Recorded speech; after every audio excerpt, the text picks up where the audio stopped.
This is called When the Waters Rise.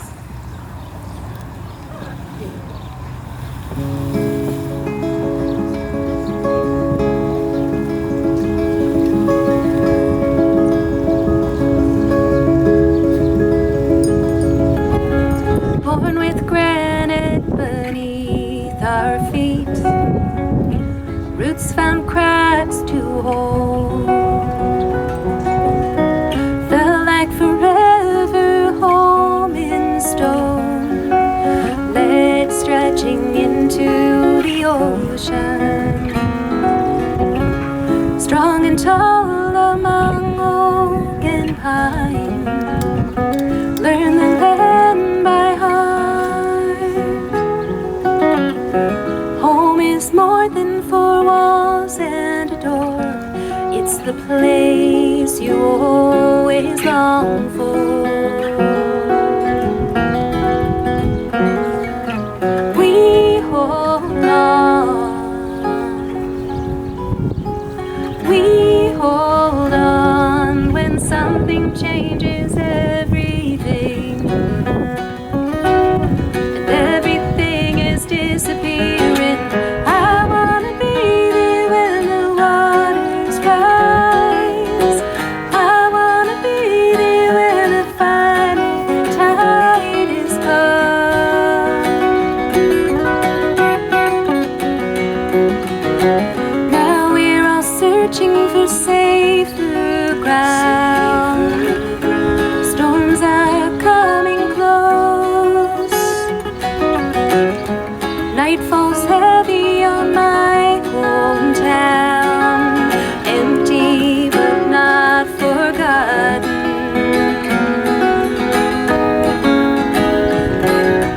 We hold on.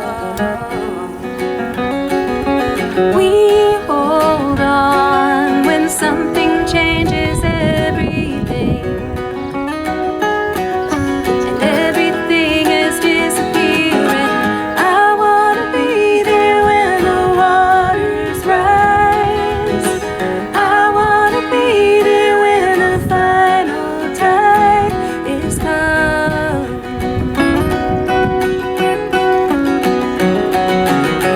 We felt the wildness of land and sea. We had to fight to survive. Now we're holding to what remains, the wildness around us. We hold on.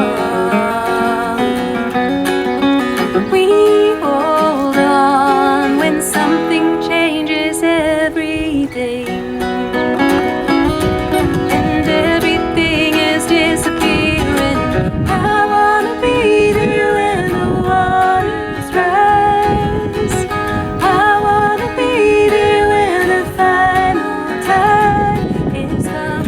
I wanna be there when the waters rise. I wanna be there when the final tide is come.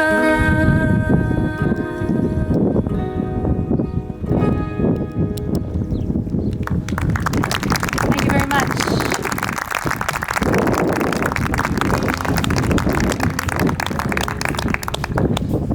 It's just wonderful to be here in an event where we're all together, we're not on Zoom, and maybe a couple people are still wearing masks, but it's really nice.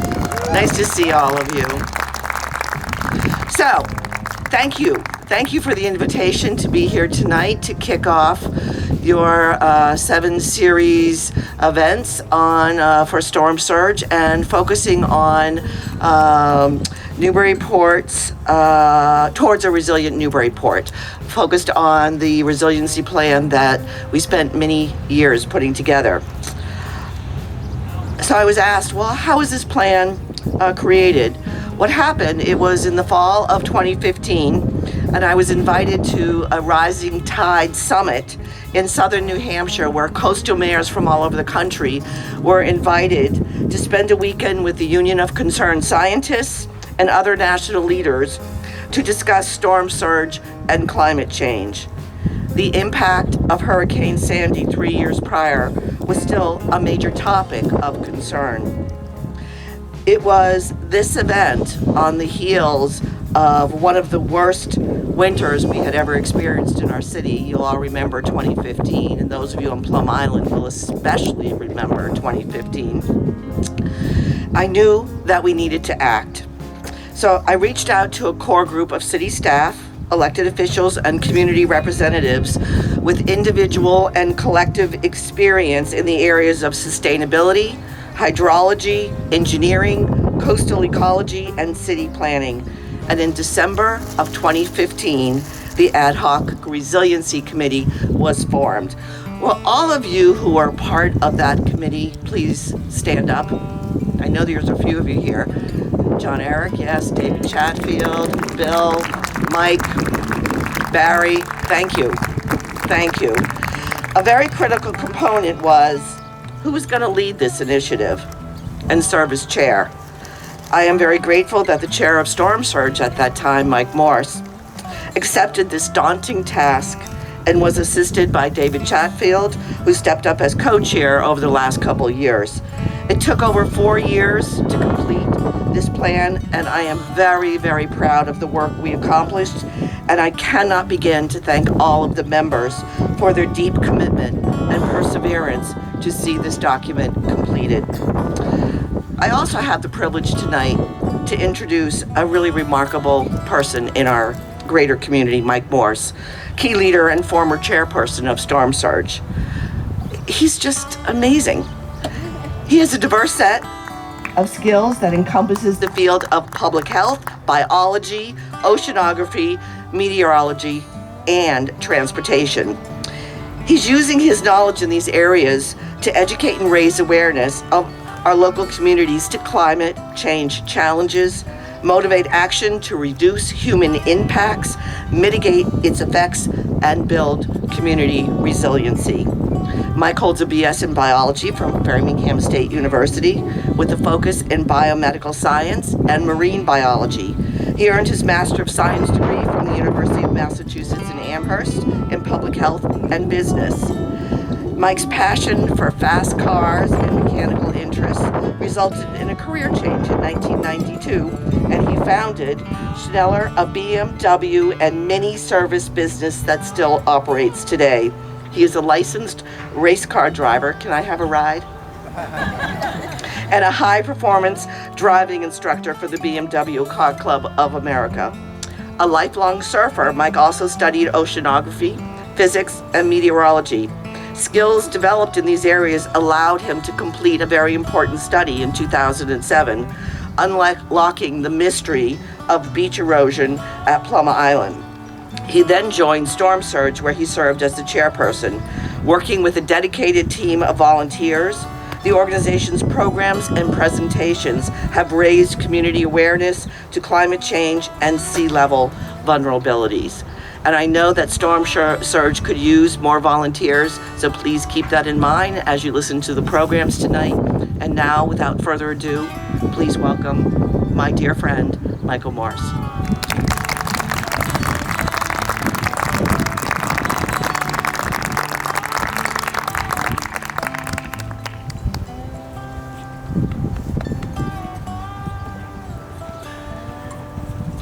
Well, that was quite an introduction. I wasn't expecting that.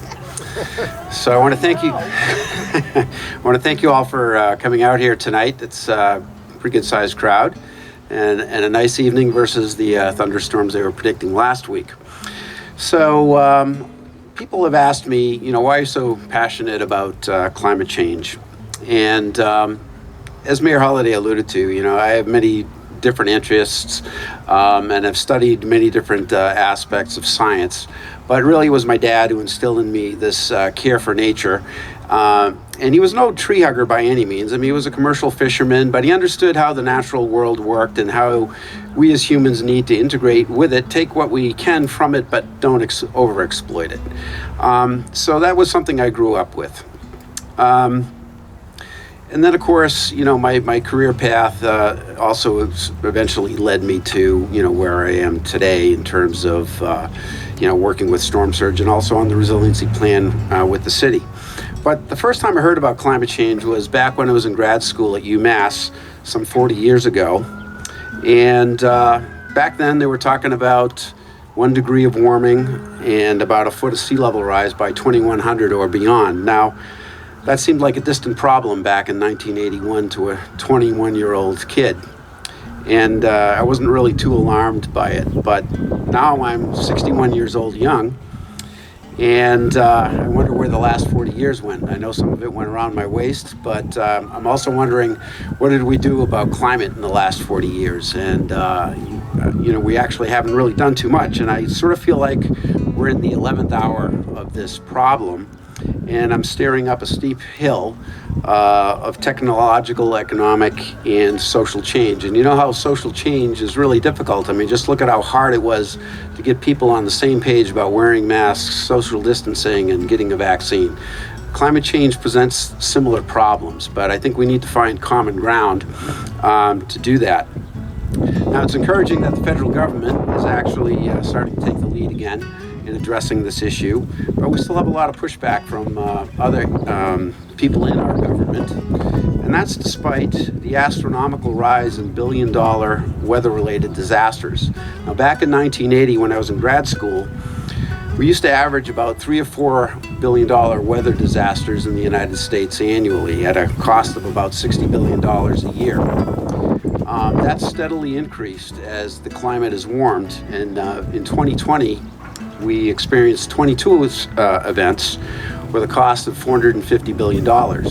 Now, it's easy for people here in the Northeast or in the upper Midwest to say, all that stuff doesn't really affect me, but it does, because insurance companies, if you understand the insurance industry, don't lose money. If they pay out claims, costs get shifted to other insurance policies. So if you have health insurance, car insurance, homeowners insurance, alien insurance, whatever it is, the policies are going up because of these disasters, and we're all paying for them. But it's not the politicians who suffer when there's a natural disaster like that. They can simply hop on a plane to Cancun and avoid the frozen pipes and the collapse of the electrical grid. But it's the small people, right? It's us who have to deal with all of this stuff. And so really it has to be us that get together and drive this change and make our elected officials understand that this problem needs to be addressed. The private sector has been quietly moving along and investing in climate change and taking advantage of the economic opportunities, and there's big changes coming in the auto industry, especially the global auto companies like Volkswagen, General Motors, and Ford. There's a lot of interesting technology coming out, and then within 5 years you'll see some very impressive cars. But we need to adopt that technology. 30% of our CO2 emissions in the United States come from transportation, so we need to electrify that. And we need to adopt other technologies as well. But we also need to seize on the economic opportunities that climate change presents. And there's been this big push and talk in the last 4 years about bringing manufacturing back to the United States. Well, why is China the leading producer of solar panels and wind turbines? That should be something we should be exporting to the rest of the world. Now, as I did the climate resiliency plan with the help of the Climate Resiliency Committee, and I really appreciate all the input from the members of that committee. There were a lot of late evenings, afternoons, and a lot of back and forth and edits and so on and so forth. But it caused me to take a deep dive into climate change, and I really got to see in my personal life how climate has affected me. It certainly developed my understanding of risk and vulnerability, and that became a factor in us deciding to sell our house on Plum Island. I just didn't think it was worth putting all our eggs in that basket with the vulnerability that place has right now. My experience with Lyme disease and the cocktail of parasites I came away with demonstrated to me how kids today can't just safely run through fields in the forest like I did with my gang of friends back when I was younger here in Newburyport. And then the last thing I just wanted to mention was a stream that runs through our property in West Newbury. Never ran dry in the 25 years that my grandfather owned the property, but in the last 15 years that I've lived there, it's run dry every summer for the last 6 years. So it's got fewer frogs, and it certainly doesn't have any fish anymore. So there have been ecosystem changes already happening, and that's just a couple of things. So just to kind of wrap things up and introduce our panel and our speakers, the resiliency plan identified 3 critical areas that are vulnerable right now. Forget about sea level rise, future storms, and any of that. Right now, next week it could happen. We could lose our drinking water supply, the wastewater treatment plant, and also the electrical substation. And those 3 things, if you look at what happened in Texas back in March, all they lost was electricity and everything went to hell. That'll grind a city to a halt, even if there isn't any structural damage to other infrastructure and homes. So the storm surge programs are focusing on portions of this resiliency plan, and so there will be one program a month, fourth week of the month. So go to the website and you'll see the schedule and what's on the docket. So anyway, addressing these critical pieces of infrastructure, those are short-term projects that we have to deal with right now, but climate change is really a long-term project. And we're going to have to, at some point, relocate those assets because sea level will eventually rise, claim the lower Artichoke, it'll claim the waterfront and the wastewater treatment plant and the electrical substation. So although we're protecting them now, we got to start looking for our limited patches of real estate within this community as to where these things are going to be relocated in the future. So climate change is really a long-term problem, and it's really about securing a future for our kids and future generations.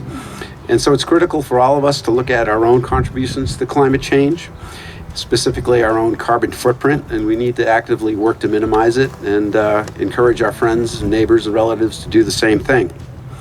Because our children are going to inherit the tomorrow that we're creating today. So anyway, I wanted to move ahead and introduce our panelists. So we have Jennifer Hughes. She's the Environmental Program Manager at the Merrimack Valley Planning Commission. You can stand up and wave to everybody, Jennifer. She's got 22 years experience with the Ipswich Conservation Commission, and she's experienced in wetlands delineation, stormwater management, which is certainly a problem here in Newburyport, and also climate resilience activities. Jill Starr is our other panelist. She's a coastal data scientist with the Mass Bays National Estuary Partnership. I had to say that slowly because I was garbling that in rehearsal. She has water quality. She's a water quality and coastal habitat specialist. So that'll dovetail nicely into what John Macone is going to be talking about tonight. Now, John Macone, our presenter, is with the Merrimack River Watershed Council, and he's raising awareness to the combined sewer overflows in the Merrimack and other issues that are being impacted by climate change. He's got 25 years experience in journalism, and he was an editor for the Newburyport Daily News. And he was recognized in 2019 nationally with an award from the Inland Press Association for an 8-part series on coastal erosion at Plum Island and Salisbury beaches. He's here tonight to talk about how climate change is going to impact the Merrimack and what needs to be done to protect the river and our water supply. So John, come on up.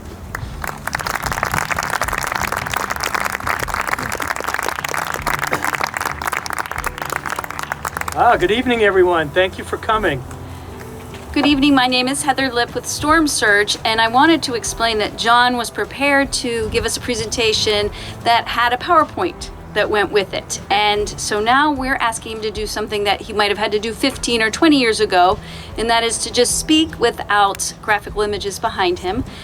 So sorry about that. We thought we had this nailed. We just haven't been outside very much. So beg your forgiveness. It's here if anyone wants to come and stand behind him and look, but better maybe stay where you are. Social distancing. Okay. I could try it up here. Here you go. I was gonna say, could you act it out? There you go. There's the Merrimack. This is a new projector, and so we were using last year's model. So if anybody is, sharp on projectors and want to come over to the stage crew area and help us, maybe we can get it fixed as he goes. There's a computer Thank doctor you. in the house. All right. Well, thank you so much for coming. What a wonderful night. I'm so happy to be out here with you all. This is the first real outdoor event I've done in I don't know how long, and I wind blowing through my hair, it feels great. So thank you. I wanted to just give you a little bit of an intro to what the Merrimack River Watershed Council is, an organization I work for. Has anyone ever heard of them? Great. Okay. So we've been around for about 45 years. It was formed back in the dark ages of the Merrimack River, when this river was a cesspool. And so many rivers across the country were too at that time. And the idea of watershed councils is that they're nonprofits and that they can help to bring together partnerships between people and government and other NPOs and try to solve problems that are happening. And we've had a lot of success with that over the years. We do it in 4 different ways. We do a lot of advocacy work, and that means that we're working with local governments and we're working with local people.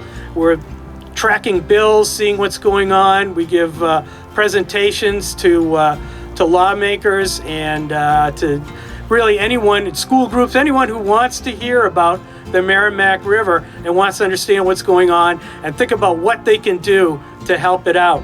Another thing we do is we do a lot of education programs. So we do stuff in schools and we do walking tours. We're going to be doing some more events like this year.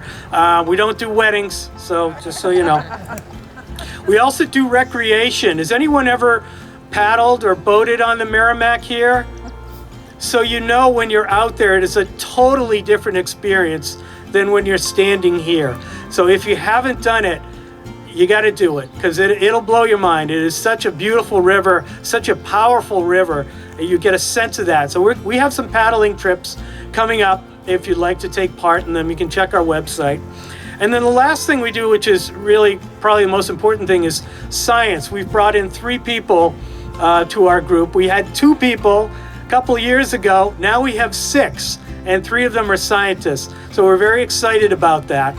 And what we're doing is a tremendous amount of water testing on the Merrimack to try to get a handle on this combined sewage overflow problem that you've probably all heard about. Trying to test, and our immediate goal is to help the city of Newburyport with its alert system. And the alert system is going to tell you there's been a CSO up the river, you shouldn't go in the Merrimack. And there might be times when there's been a CSO and the river really isn't polluted. So we want to be able to make that distinction, so we know as recreationalists when we can use the river. So that's us in a nutshell. So I'm sure you've seen. I've got all kinds of slides I'd be throwing right now, but I'm sure you've seen some of the things that are going around the world. We have icebergs that are melting, and we've got these enormous storms that are hitting coastlines, and we see news accounts of this. Floods and enormous wildfires, and they're happening all around the world. But we look at our own environment, and we don't see those extremes so much happening here. But they are happening, and maybe perhaps more subtly. But I'll just bring up a couple that maybe you noticed in the recent past. Last July, do you remember how hot it was? That was the hottest July that's ever been recorded in the Merrimack River Valley. It hit a record for us. And that is our future, that we're going to start seeing these much, much warmer summers than we're used to. By 2050, we're going to see the temperature in our general area go up by about 4 or 5 degrees. That's a lot, and that's going to produce a lot more heat waves in the summertime. That's the highest rise in the United States. The Northeast is really going to get hammered by changes due to climate change. Another thing you probably remember is watering your lawns like crazy back in September and October. We were in the middle of a extreme drought, and that's also unusual for us. But that is another thing that's going to be happening with climate change. We're going to be seeing these fluctuations in our weather that are going to affect us on this sort of day-to-day basis, and they're going to become cumulative. And another thing, just last week, I don't know if last week you may have looked up at the sky and seen, it looked like it should have been a blue sky day, but there was this haze, a very high haze. Anyone notice that last week? those were wildfires that were burning 2,000 miles from here in Manitoba. And those were caused by extreme heat. Wildfires started, they got out of control. Over 300,000 acres burned. And that smoke came across through our Merrimack Valley. So we're seeing all these things happening right here on our doorstep. So what's going to happen? You know, what is this environment going to be like in the future? In the Merrimack Valley, we figure by the year 2100, this is going to be somewhat more like Virginia, except it's going to be very wet at times, and it's also going to be very dry at times. So just picture that in your head, what our environment that we've gotten used to will feel like. So I'm going to walk through a few things. What is a year gonna feel like for us? We'll start with the winter. We're gonna see far less snow throughout the Merrimack River Valley. In fact, this area of the coast is probably gonna be snowless throughout the winter. Our winters are actually gonna warm at 3 times the pace of our summertime. So Merrimack Valley, we've come to know with the snowpacks up north, that's gonna change radically. If anybody ski here, you go up, yeah, so you know, I don't know if you've been noticing less snow in some areas if you're in the Merrimack River Valley of the ski resorts up there. But that cold winter that we've been used to is going to basically slide back to about half the length it is now. And what it's going to be replaced with is what you might call a mud season. So we're not going to have a lot of snow. What we're going to have is things aren't growing because it's winter time and it's not snow, but we're going to have a lot of rain. And so we're going to have these sort of muddy, different kind of environment that we're used to. We're going to see a significant increase in rainfall that's going to be happening throughout the winter and the spring. And this is because our weather patterns are going to churn.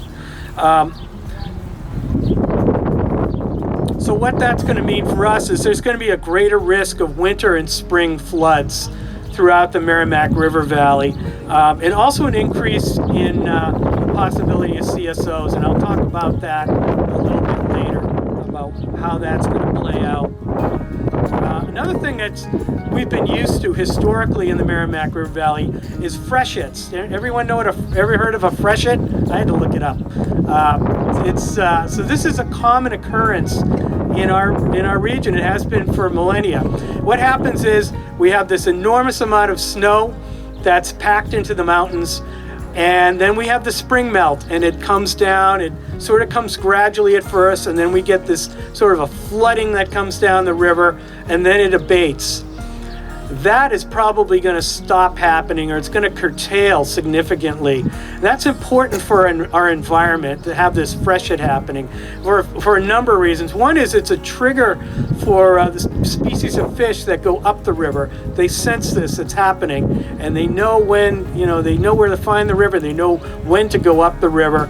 It also brings a lot of natural nutrients into the watershed, and so we're not going to be seeing those nutrients coming in that form. So there's going to be a change in how the river responds in the spring. Now in our summers, our motto here in New England is, if you don't like the weather, wait a minute. It changes. We know this. It's just constantly changing, and that's kind of one of the neat things about living in New England. But in this new environment, the motto is probably going to be something more like, if you don't like the weather, wait a few days. And why is that? Well, we're going to have a change. We're already seeing this, a change in the jet stream.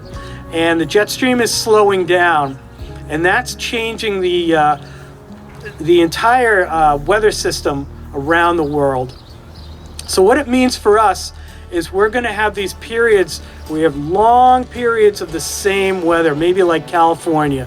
You have a long period of sunny, hot weather, and then you might have a period where there's this really intense storm that comes. And these really intense storms are what we're concerned about. So this is a major change in our environment.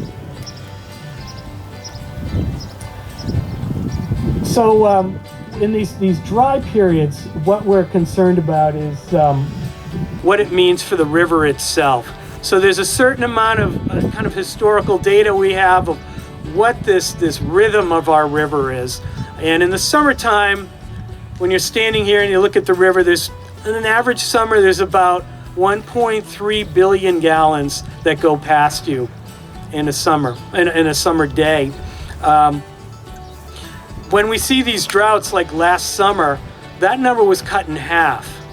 It was down to about 650 million gallons that goes by. That's a very large reduction. And one of the problems we have with that is that this is a fast-moving river. It tends to clean itself out pretty regularly. It's really, in general, a fairly healthy river, except when we have issues like CSOs. It's able to generate dissolved oxygen that helps fish species and plants to survive. When the water slows down, you're going to start to see formations of algae in the river, cyanobacteria. You're going to see things that we don't want to have in the river that are going to affect fish. They're going to affect humans as well. It's going to just affect the entire ecology of the Merrimack. So really, one of the most important aspects of this drought situation with the Merrimack is, as I mentioned, you're going to have a problem with new growth algae. We already have nutrients that are flushing into the Merrimack, and this is coming from people's lawns and fertilization and other sources of nitrogen and phosphorus. So that's going to fuel these algae growths. The other thing that's happening that we're seeing, and probably a lot of people here are hikers. Anybody hike through the woods around here? Have you noticed that there are more trees down? Has anybody noticed that when you hike around? So this is a direct correlation to climate change. So what's happening is our environment is drying out. So we have these long drought periods, and wind is also increasing globally because of climate change. So that's a bad formula for trees. You know, they're weakened at their growth point, and then you get these intense storms and windstorms, and trees are starting to blow down. And I was talking to somebody from the EPA who's been watching this, and he said in the past 5 years, 1/3 of the trees in his neighborhood have blown down. And so he's talking to his neighbors and saying, we've got to do something about this. You know, this is climate change, and we've got to start thinking about trees. And trees for the Merrimack are absolutely vital. They are our first line of defense and last line of defense, really, against any kind of pollution that comes into the Merrimack. So what we want to see, just as you see around a water drinking source, is a buffer zone where you have lots of trees growing, and they're able to absorb all of this water that's coming through and all of the pollutants and keep them from getting into our water supply. Another impact that's going to be happening is that the river itself is starting to warm up. And we have days in the summer where, in some of these slow running days when it's real hot, and the river's not moving much, where the temperatures are getting up into the upper 80s. And that's bad news for a lot of species of fish. We've had some fish die-offs in recent years that perhaps you've seen in the news. There's really not much we can do about that. We can't cool the water, but what we can do is we can try to help the river be as healthy as possible.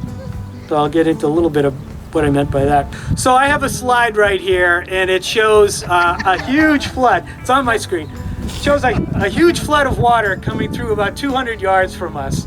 And this is during one of these severe rain events. I know the mayor knows about these, when the downtown all of a sudden floods and all these streets start to flood.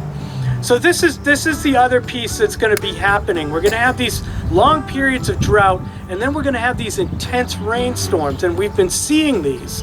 And the problem with those storms is we've had a period of time when contaminants have built up on the surface of the ground, and they haven't really been absorbed, and then you get this rush of water, and it pushes it all into the river. It can't really be stopped, and you get a flash flood. Rain doesn't soak in, doesn't really help the trees or the, you know, or really anything. It's just kind of a way to flush pollutants into the river. And the other problem we're going to have with this that we see is combined sewage overflows. And I have a slide here I'll describe to you. We have a yearly average of about 500 million gallons of raw sewage that goes into the Merrimack every year from sewage plants upstream. Is everyone familiar with what CSOs are? Does anybody need a quick explanation? Or okay, quick explanation. Basically, there are a bunch of pretty old cities upriver from here that when they were built, they were not built in a way that properly managed their sewage. That's just the way it was. It's 100, 200 years ago. There are now sewage treatment plants in these cities, but they're not able to handle all of the sewage that comes into their system during a rainstorm because their street drains are connected into their sewer lines. So they get overwhelmed with sewage. They really only have one option, apart from backing it up into people's homes, which wouldn't be very popular. They have to dump it into the river. And so it comes down the river about 500 million gallons a year. We saw a reduction in that last year, and it was really only because it was a drought. 3 years ago was probably our worst year, and that was 2018. We had about 850 million gallons.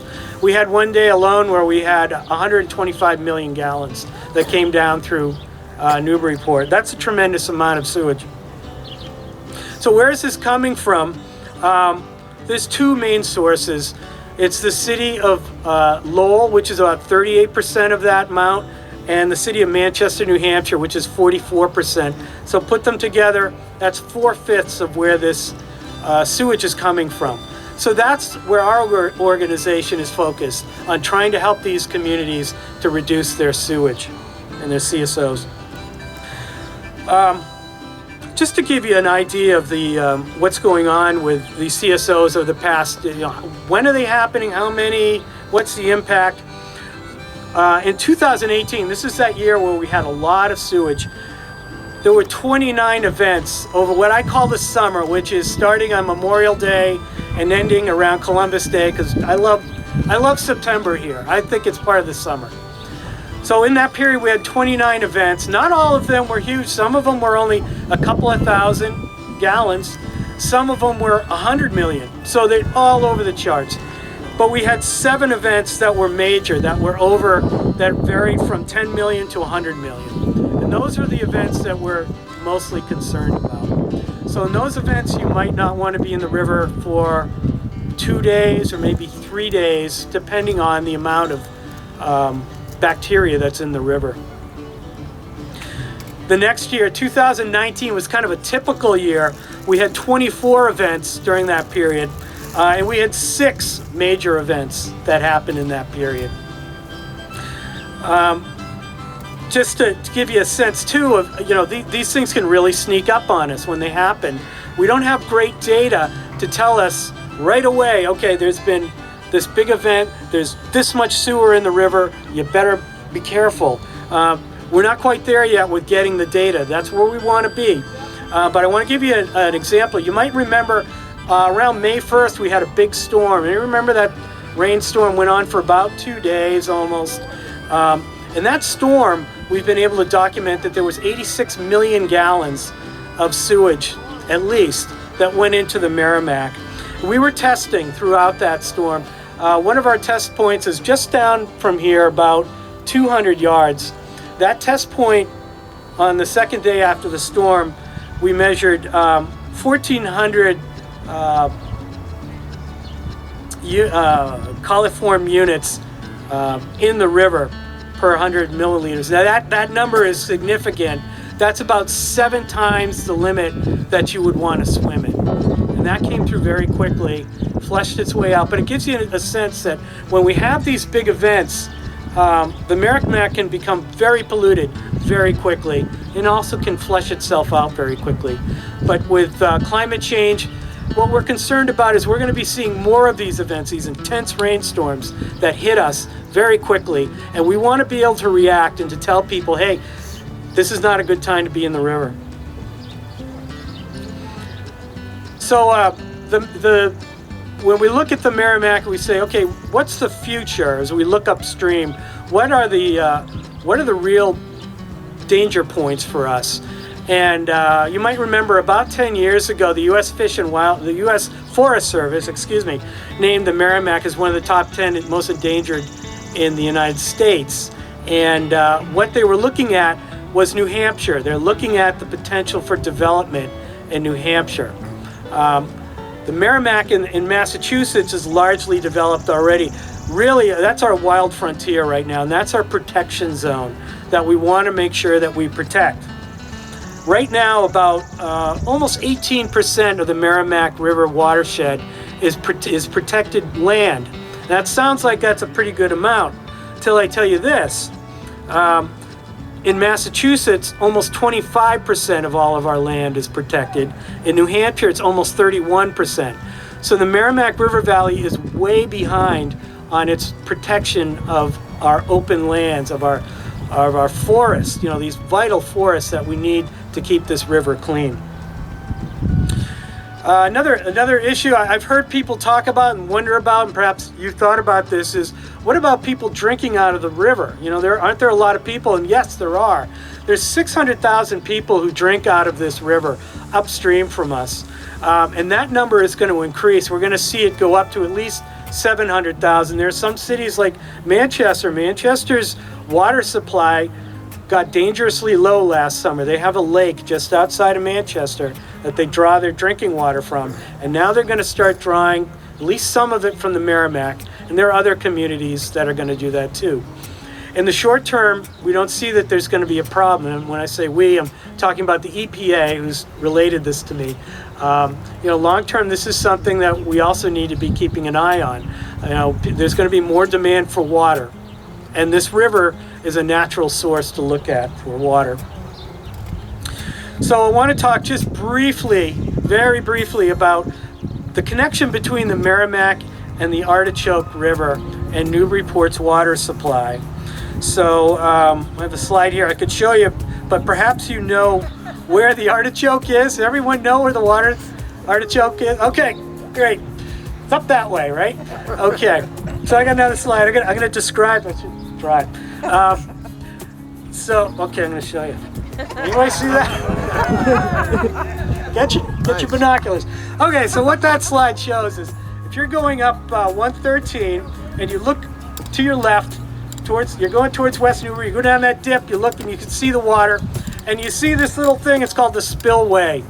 And that spillway protects some of Newburyport's water supply from the Artichoke River, and the Artichoke River spills into the Merrimack. So the concern that the city has is, okay, we have climate change happening, we have sea level rise. This is a tidal river, it goes up and down. What if we have a real high tide and then we have one of these CSO events? Will that water back up into part of Newburyport's water supply? And yes, that is a possibility, and the city is well aware of that, and it's going to be dealing with that issue. But this is how these CSO issues can have other legs beyond just thinking about people swimming and being in the water. We need to be thinking about what other impacts they will have on us. So that's a lot of bummer information, I guess, but I want to tell you some of the things that are going on that are positives, because there are some good things happening. One of them is this CSO issue. Newburyport was way ahead of the game on CSOs and on CSO alerts, and thank you, Mayor Holliday, for being on top of this, because Newburyport is the only community on the Merrimack River that will have a system in place soon that's going to tell you when there is CSO pollution in the river. And that's a big milestone. We're doing water testing right now to support that data. Now, you probably also read that there's a statewide bill that was passed, and that is going to extend that system statewide. It'll be probably a little different system than Newburyport, but it'll be in place across the state. And okay, that doesn't solve CSOs. It just tells you they're happening. But what it also does is it says to you, hey, there's a CSO going on. Why hasn't this been fixed? Keeps it on the radar screen, keeps people safe as well when they're in the Merrimack. So this is really an important step towards solving this problem. Another good thing that's happening right now is I mentioned Lowell and I mentioned Manchester. Anyone remember the percentage that they're putting in the river? Everybody awake? Okay, good. 80. All right, good. 80%. Okay. So both of those cities have major upgrades going on right now to solve, or at least to mitigate, their CSO problems. They're looking at reducing their amount that they dump into the river by about 70% a year. So we're talking 500 million per year where we're at now. We're going to drop to about half or less than half in 5 or 10, in probably 10 years. So those are good changes. Those cities have to do that, but they're stepping up. The other great thing that's happening is there's a lot of interest in this now. You can see it at the federal level in particular. You know, we have Congress people who are really on the ball about this, and that they are fighting to get money so these communities can invest and do these projects, because these projects are really expensive, hundreds of millions of dollars, and you're talking about old cities that have all kinds of other problems, and fixing their sewer lines may not be on the top of their priority list. So they need money, and our federal authorities are trying to get it to them. Another thing that's happening, so you can see in Newburyport, is resiliency planning. You know, this isn't something that's isolated just to Newburyport. It's happening all up and down the Merrimack River Valley. The communities are getting prepared for this. They're looking at their infrastructure, and they're looking at their climate-related problems, and they're trying to figure out, how do we fix this, you know, in brick and mortar terms in a lot of cases. Another thing that's happening that's very positive, we have these nonprofits that are stepping up, and they're looking at this problem of, okay, we've got to protect land. Let's do that. So is everyone familiar with Essex County Greenbelt here? Any members? Great organization. Okay, they're stepping up. They are buying, one of their priorities right now is to buy land along through this Merrimack River corridor. And they've bought quite a few properties. West Newbury, they've just completed a purchase. Amesbury, Haverhill, and I think they've got a line on some others as well. That's what we need to happen. We need to have some of these properties bought up. Somebody has money. Another kind of juxtaposed to that in a way is Groundwork Lawrence. Anyone ever heard of it?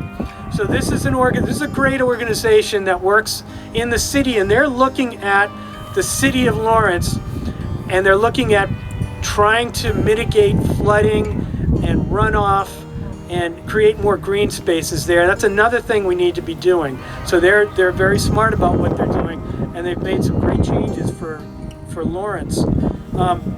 Also doing a lot of watershed planning. So about 6 years ago, a group called the Merrimack Conservation Partnership formed, and they were a group of about 30 different organizations, state, federal, nonprofits, cities and towns, and they said, okay, let's look at this Merrimack River Valley, and let's identify areas where we should be buying land to protect the Merrimack. So we have all of that documentation. It's been scientifically done. It's very thorough. And so now we know where we need to be focusing. The issue is money, and how do we do it? So this organization is also pumping some money into anyone really who has a great idea to buy some land and to protect it. So that's been going on for a few years.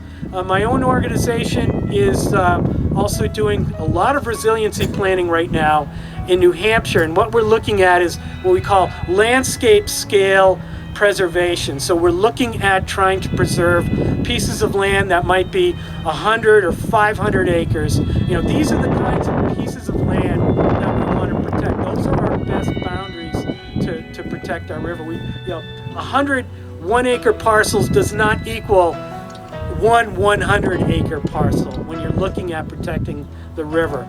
You want to have these really big sponges.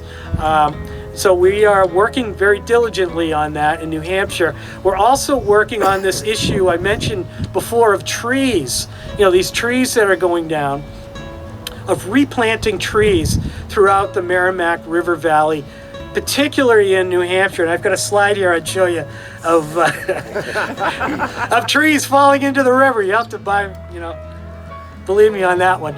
But this is an issue. There's erosion that's happening. We need to hold together the riverbanks, and we need to create this buffer and to help trees to survive. And what we're looking at is trees that can handle this change in climate. So we're not planting trees and 10 years later they're falling over because a windstorm hits them. So last thing I'm going to bring up is, what can you do? You might be thinking, there's got to be something I can do. There's tons of things you can do, and I'm just going to give you a real quickie overview. One thing is, put on your summer reading list the Newburyport Climate Resiliency Plan. Okay? I'm gonna give away the ending. The good guy wins in the end. So, but read it anyways. This is a really great document. You're going to learn so much about Newburyport, and this is going to be something you can take to your neighbors and your friends and say, hey, did you know about this? Maybe they don't. Let them know, because there's going to be dollar figures attached to these issues, and people need to understand what they're paying for and how important it is. It's all in that book, believe me. Think about reducing your carbon footprint. Lower your heat maybe a little bit. You probably know you've heard all these things. Carbon footprint, less car use, consider renewable energy.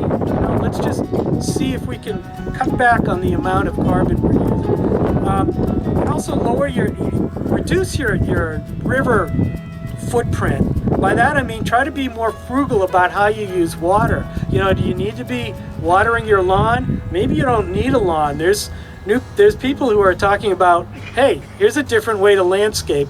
Grass doesn't really like it around here anyways. Try something different. The other thing that's kind of a neat idea is to try to hold as much water from these huge rainstorms as you can on your property.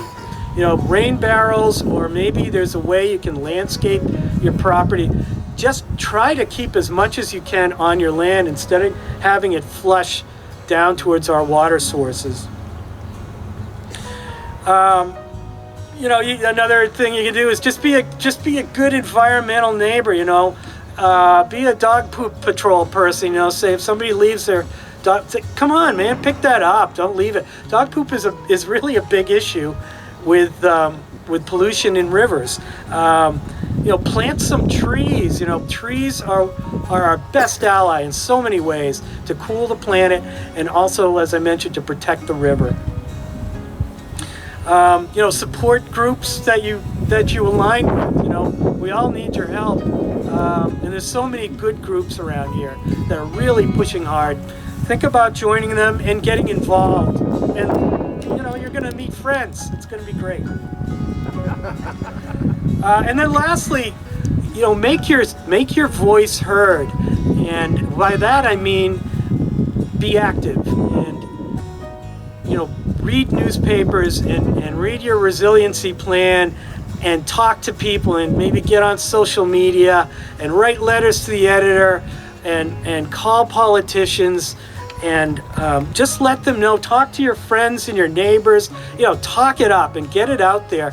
I want to tell you a little anecdote that this really works. I know some people think, forget it, nobody listens. It's not true. This bill that recently passed on CSO alerts, that thing sat in the legislature, our state legislature, for 7 years. It did not move.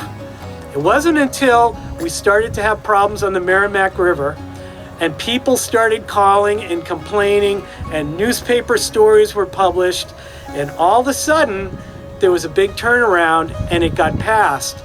And I know this is a fact because we were in a meeting just recently, and the head of the Sewage coalition in the state said, this bill wouldn't have passed if it wasn't for that Merrimack River. So keep fighting. Your voice means something. All right, thank you. And thank you for imagining the slides. I appreciate it.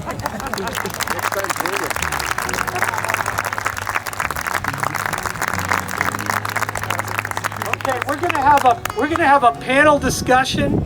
So this is an opportunity. If you've got questions, I hope you do. We have 3 experts who are here, and they're going to tell you what you want to know. So this is a good opportunity to hear a lot about, what's going on the ground with the Merrimack River. You mentioned a couple of times US EPA, and my career was with US EPA, and so I'm very curious. I know they give grants to sewage treatment plants and so on, but are they also regulating? Do they have a regulatory program that's either useful or not useful to your effort? So honestly, 4 years, it was tough. The EPA, the people who work in my opinion, in the office in Boston and New England are very good people. They're very concerned about the environment. They see what's going on with climate change. They want to help, and they do help. I hear a but coming. They had a difficult time during that period, I think, from above them, of perhaps acting in the way that they might want to. That is not happening now. I think you can see it. There's somewhat of a sea change. If you even go onto the EPA website now on climate change, they're releasing all kinds of new data that they've had, but now it's out there for the public to see. So yes, they are helping. I'll give you an example. They were listening to this issue of alert systems on the Merrimack, and this is before our state legislature passed the bill. They inserted into the permits for Lawrence, Lowell, and Haverhill requirements that they alert the public when these events happen, and there's a period of time when they have to ramp up to do that, but they were on top of that. Good. Okay, thanks.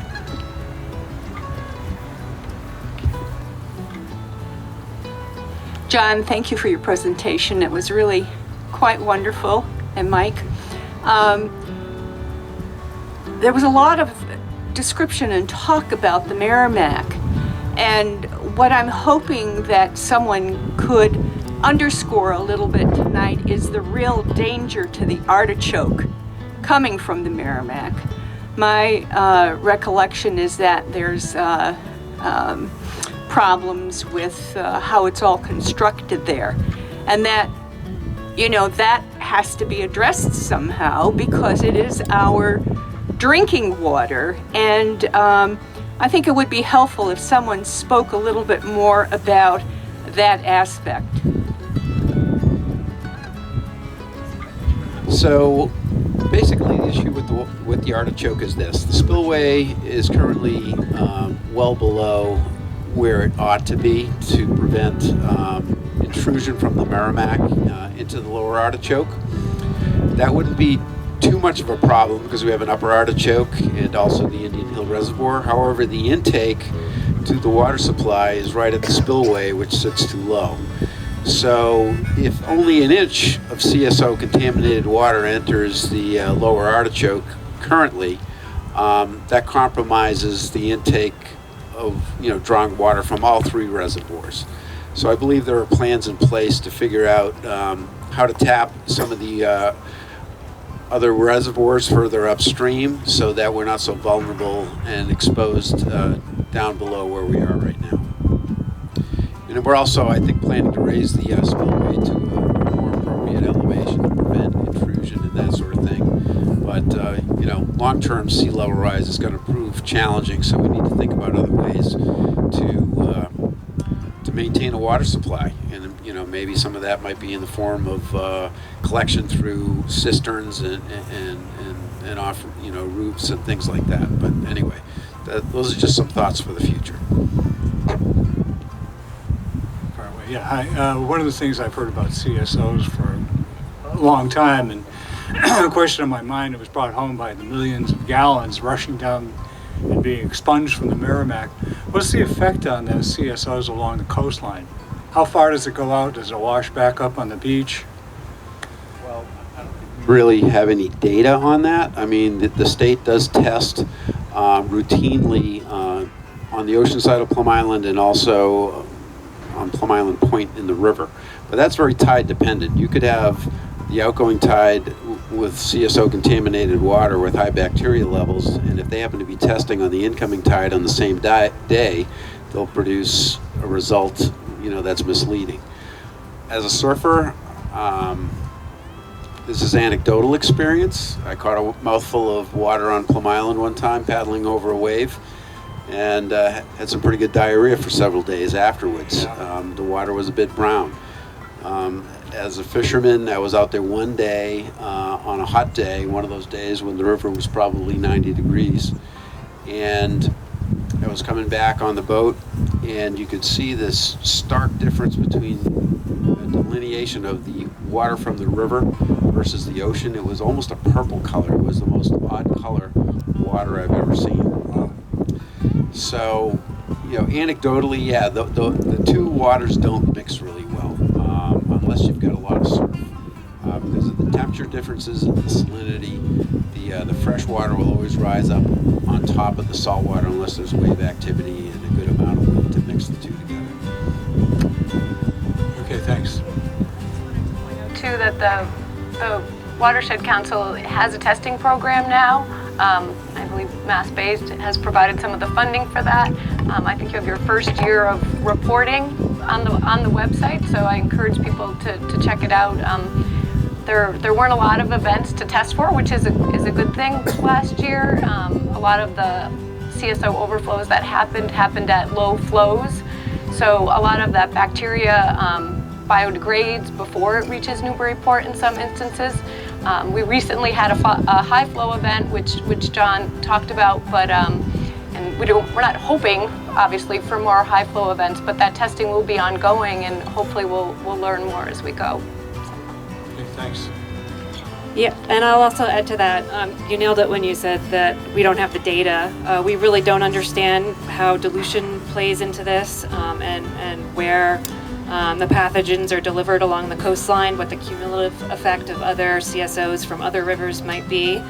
But I just want to say that there's a lot of monitoring going on in the Merrimack River. There are over 70 stations being monitored in just Massachusetts alone. About a dozen of those are the Watershed Council, but we also have other people out there. EPA still has a sampling program. USGS has a very robust program measuring all sorts of parameters. There are a handful of others, including academic and other state entities. So there's a lot of attention being put on the river right now. It's just piecing together the modeling piece and the actual field data piece to figure out where it all ends up.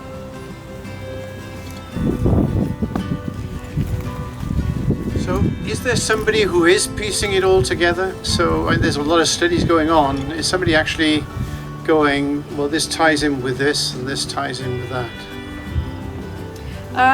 Yes and no. We're just starting now to bridge communications between all those groups. Earlier this spring, MassBase hosted the first sort of brainstorming working session among all of those groups, bringing them together to sort of put everyone in contact with one another, find out where there's similar goals and there can be some collaborations. And that's going to move forward. Hopefully twice a year that group will convene and come up with some new projects as well to guide that work. But I can't say that there's really one entity that's leading the charge. There are so many different topics of interest and different specialties out there that are looking at the various components. But I do know that both DEP and UMass Lowell are working on nutrient modeling for the river. So they both have really robust programs, collecting really great data sets to support that. So we've got a CSO notification process and we've got measurement of water quality. Have we got criteria for stopping people swimming? Have we got the powers to stop people swimming? Is it the state? Is it the city? Do we know when there's a CSO event, does it last 3 days and we say people stay out of the water for 3 days? I think, John, you mentioned 3 days would be your criteria for staying out of the water. Is there any criteria for saying CSO happens, it's this kind of millions of gallons that are going to occur, therefore we should recommend or stop people from swimming for the next 2 days? So the early alert system is trying. John spoke about it briefly, that we've been working on with the Planning Commission and with the Watershed Council, trying to use time of travel data depending on where the event occurs and the flow of the water in the river, how fast that plume would make it to Newburyport, and is there the potential for that plume to dissipate or be to biodegrade. We're still doing testing to confirm those models. As I mentioned, there were some low flow events where we believe that the bacteria biodegraded before it would have reached Newburyport, and we've had one high flow event. But most programs, there are other types of these programs where you see red flags and green flags. I believe there's one on the Mystic. Most of those programs have relied on several years of data before they've been able to confidently say it's safe to go in the water or it's not safe to go in the water. So I think we're striving to be at that point. I'm not sure we're there yet. Anyone else want to talk to that? Actually, I have a question for the panel. All right, so I'm a car guy, and as you all know, your cars have sensors, and it makes that check engine light come on because there's about 200 different things that are monitored. And I've always thought that we should have buoys in the river that monitor for coliforms and whatever other parameters or proxy data you want to use, and then that could be linked to some sort of an app or an early warning system that says, hey, levels are a little bit high today, maybe you might want to wait. I'm not sure if that technology exists. It does exist, and actually it exists in the Merrimack. Lowell wastewater treatment plant has deployed a Fluidion sensor. This was just purely experimental in addition to the required monitoring that they have to do with their discharges. So this is a buoyed system. I'm sorry, I actually think it's enclosed in the water, not buoyed. But this is real-time bacteria monitoring.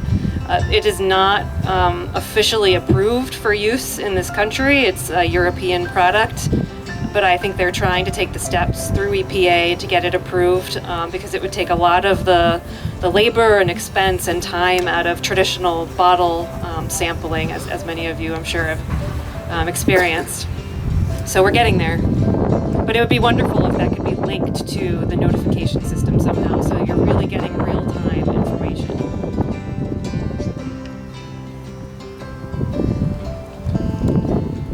I think it's important to point out also that not all of the bacteria in the water, as many of you know, is related to the CSOs. It washes off our landscaped lawns, it washes off our roadways, it washes off trails where we walk our dogs. Not all of the bacteria is from CSOs, and those are even harder problems to solve potentially than the wastewater treatment plant issues.